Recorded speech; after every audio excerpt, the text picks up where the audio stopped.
The sting of my father's slap was still hot on my cheek, but the betrayal cut infinitely deeper. He ordered me to give my hard-earned vice president promotion to my spoiled brother.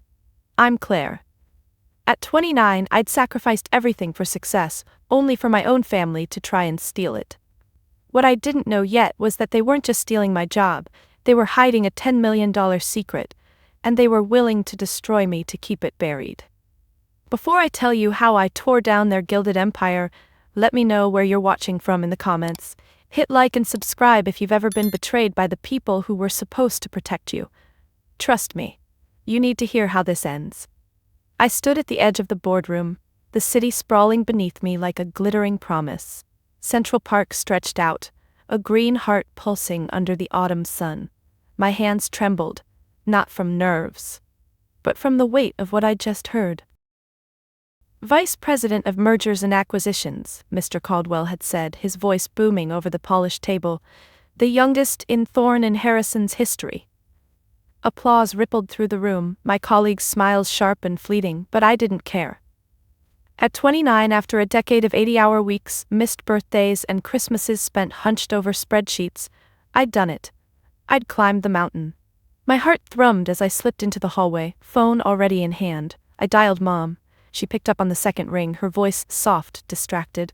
"Claire, darling, what is it?" "Mom, I got it, Vice President, they just announced it." The words tumbled out, breathless, eager for her pride to wrap around me like a blanket. A pause. Then, "Oh, darling, that's wonderful, but what about Ryan? He's been having such a hard time lately." The air left my lungs.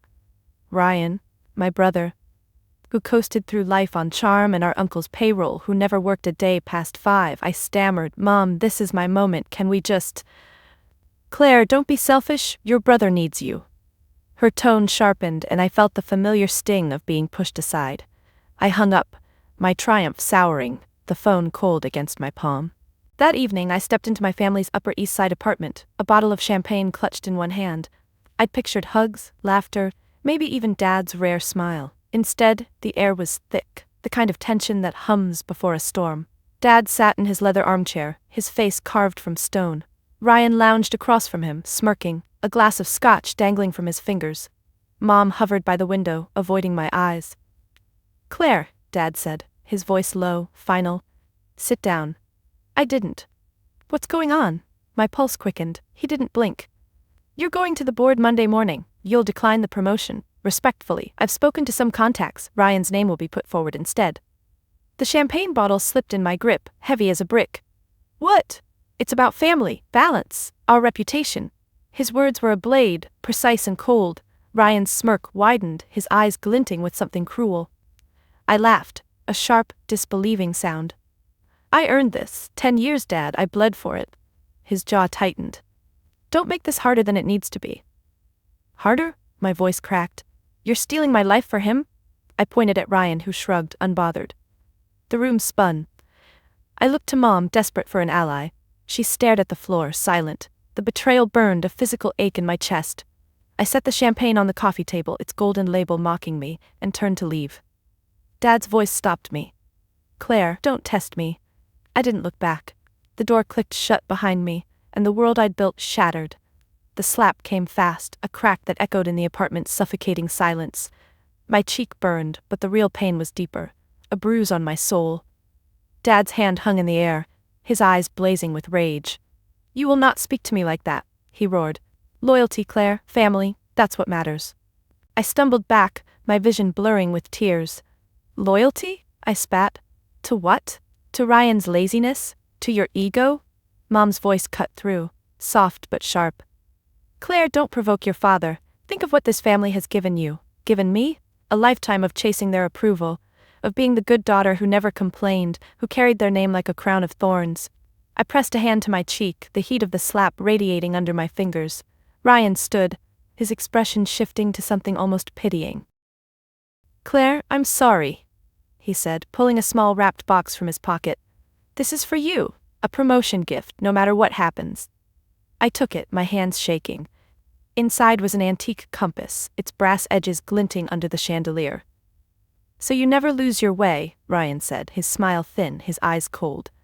I clutched it, feeling a chill that had nothing to do with the room's temperature. This wasn't a gift, it was a message, a threat I couldn't yet decode. I grabbed my coat and fled. The elevator ride down was a blur, my reflection in the mirrored walls, a stranger's, pale, hollow-eyed, betrayed. Outside, rain slicked the streets, the city lights bleeding into the dark. I slid into my car, my breath shallow, and drove. I didn't know where I was going until I remembered a name, a lifeline from years ago. My mentor, Mr. Grayson, had given me a number for dire emergencies. I dialed with trembling fingers. An hour later, I sat across from Eleanor Vance in a dimly lit diner, the kind of place where secrets feel safe. She was older, her silver hair pulled back, her eyes sharp as a hawk's. I poured out everything: the promotion, Dad's demand, the slap, Ryan's smirk, the compass. My voice broke, but I didn't stop. Eleanor listened, her face hardening with every word. When I finished, she leaned forward, her voice low and fierce. "This isn't just about a job, Ms. Donovan. They drew first blood. Now, we go to war." I exhaled, the weight on my chest shifting, not gone, but shared. For the first time that night, I wasn't alone.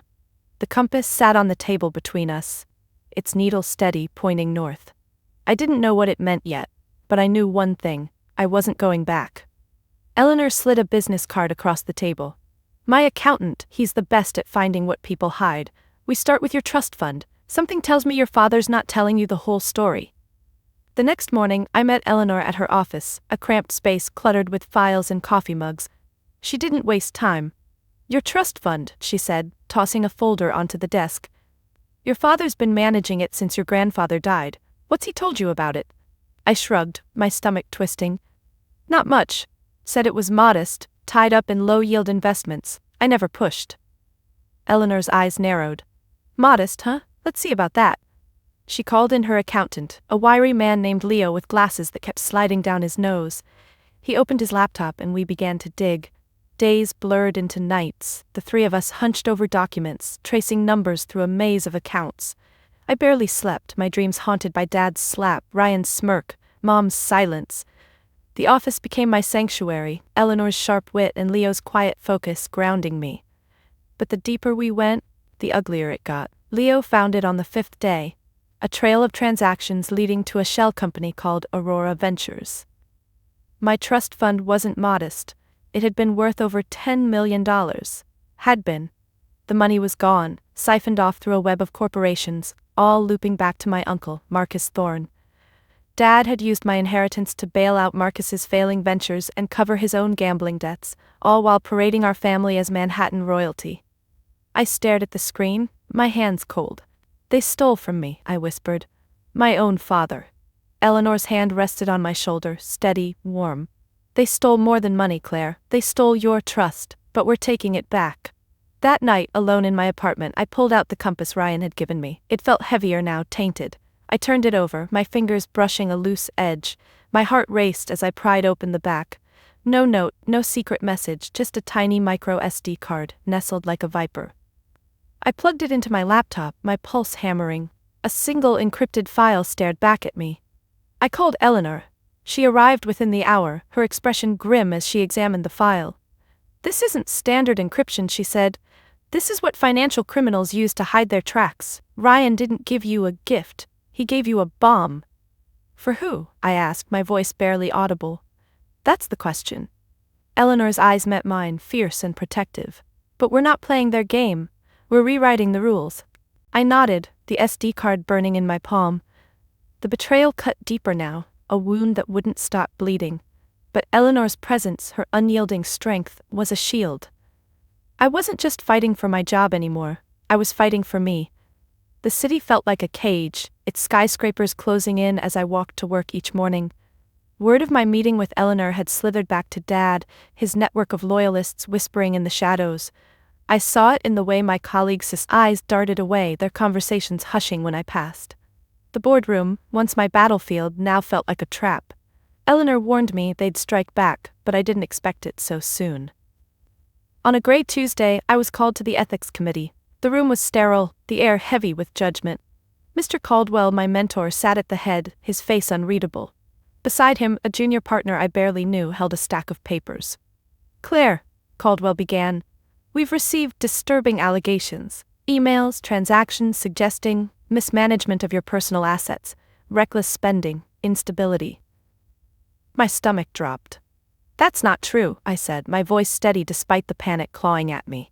They slid a file across the table, screenshots of emails I'd never sent, bank transfers I'd never authorized. It painted a picture of a woman unraveling, blowing millions on a secret lavish lifestyle. My own trust fund, the one Dad had drained, was being used to frame me. I looked at Caldwell, searching for the man who'd championed me. His eyes were cold, distant. We're recommending a leave of absence, he said, pending a full investigation. I left the room, my legs shaking, the hallway blurring. They weren't just taking my job, they were taking my name, my sanity. Back at Eleanor's office, I collapsed into a chair, the weight of it all crushing me. They're winning, I whispered. They're turning everyone against me. Eleanor's jaw tightened. Not yet, they aren't. She leaned forward, her voice a blade. We go on the offensive, file an anonymous whistleblower complaint. Not against your family, not yet. Against the firm. We say their oversight is so lax, conflicts of interest so rampant, that an executive's assets could be manipulated without anyone noticing. We use their own frame-up as proof. I stared at her, the audacity of it sparking something in me. That'll force an audit, I said, catching on. They'll have to investigate themselves. Exactly. Eleanor's eyes gleamed. We turn their power against them.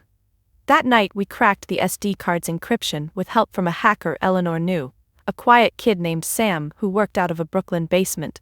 The file was a ledger, Marcus Thorne's illegal offshore transactions, the ones Dad had covered with my money. Ryan hadn't meant for me to find it. It was his insurance, leverage against our uncle. His arrogance had handed me a weapon.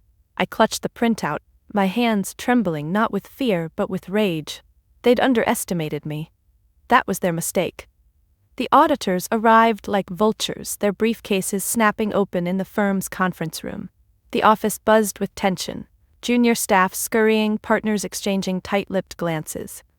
I kept my head down, my heart pounding every time I passed Dad's office. He and Ryan played their parts well, concerned family men worried about my breakdown. Ryan even cornered me in the break room, his voice dripping with fake sympathy. Claire, we just want what's best for you. You're not yourself. I forced a smile, my skin crawling.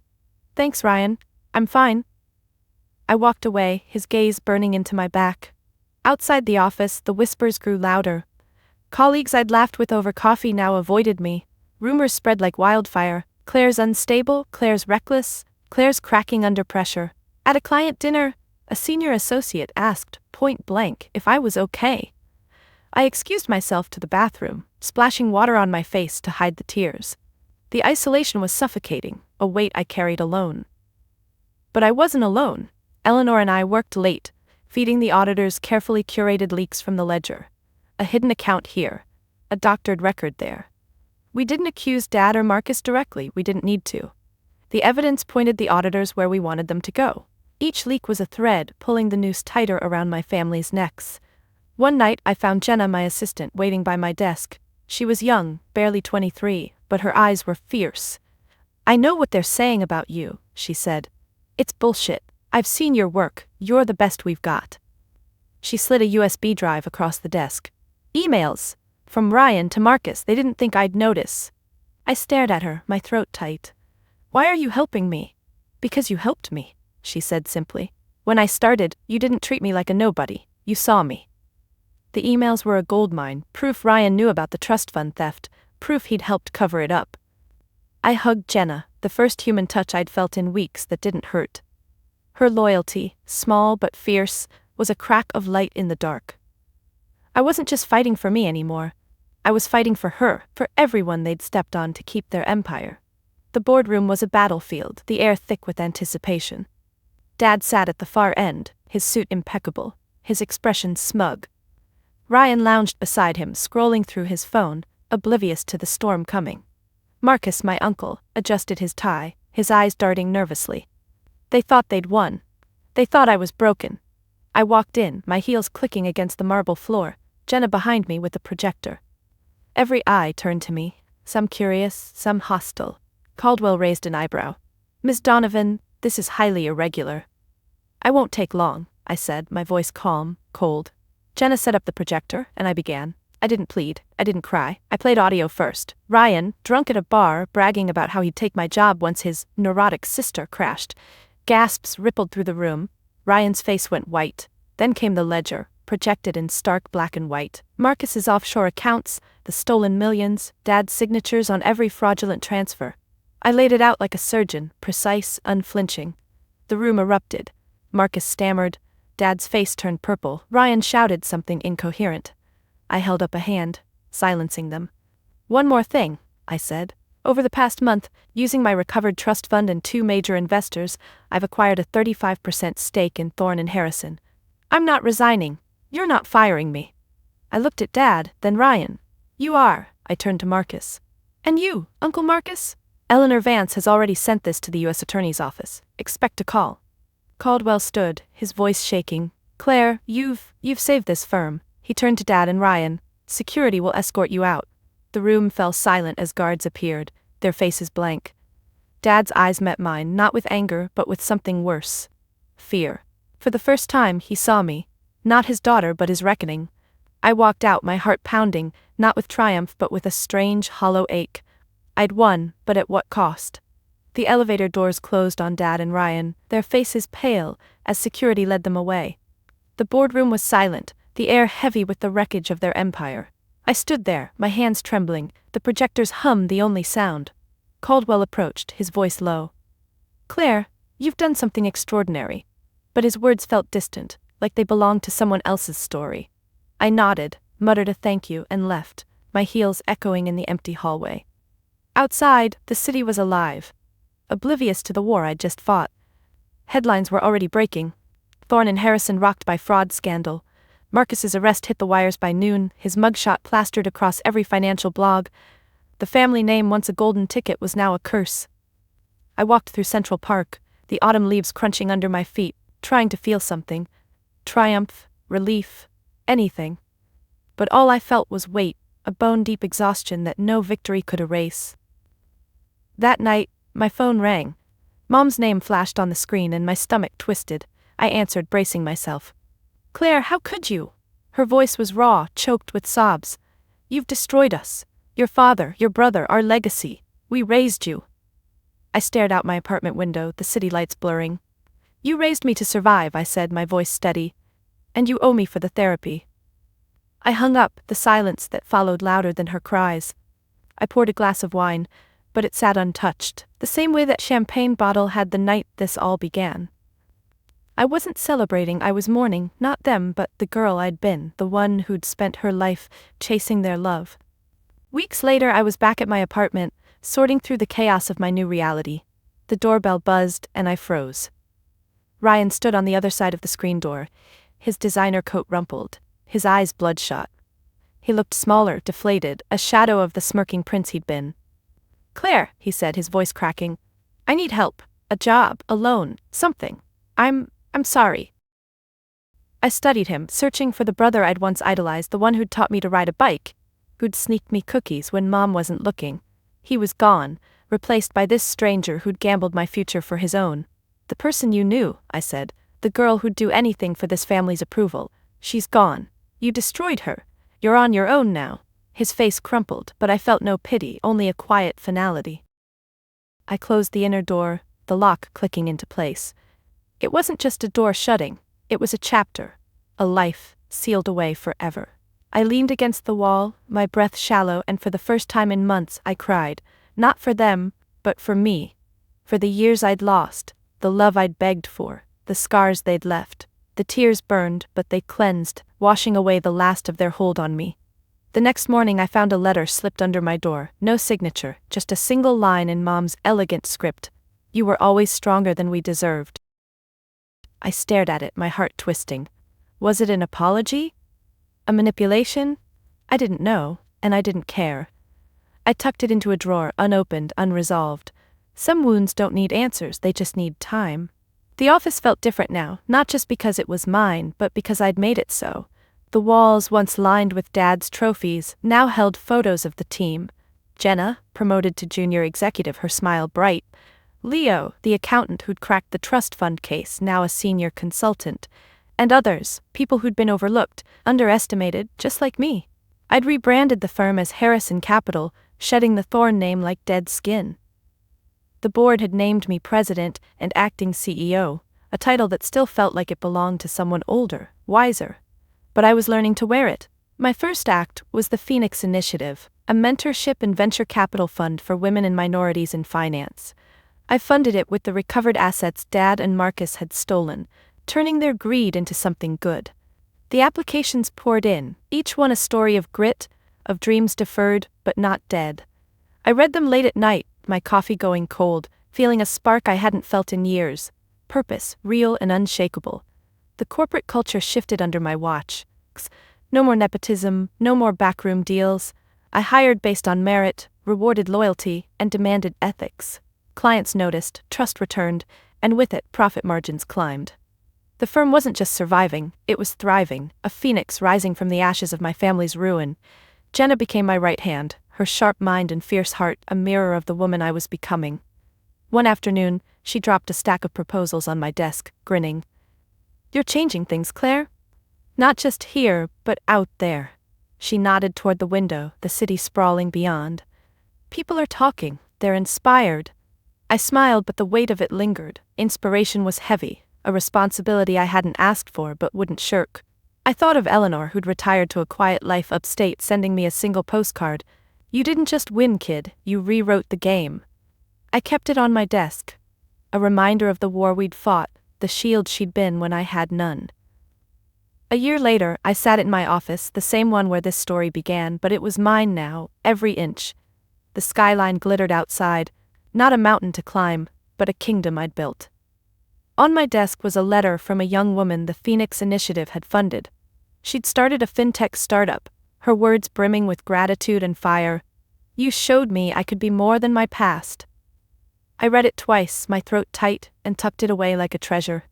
I stood and walked to the window, the city stretching out, vast and alive. The air in the room was clean, free of the ghosts that had haunted me. I wasn't the black sheep anymore, nor the daughter desperate for approval. I was Claire Donovan, matriarch of my own empire, forged in betrayal, tempered in battle, and sustained by hope.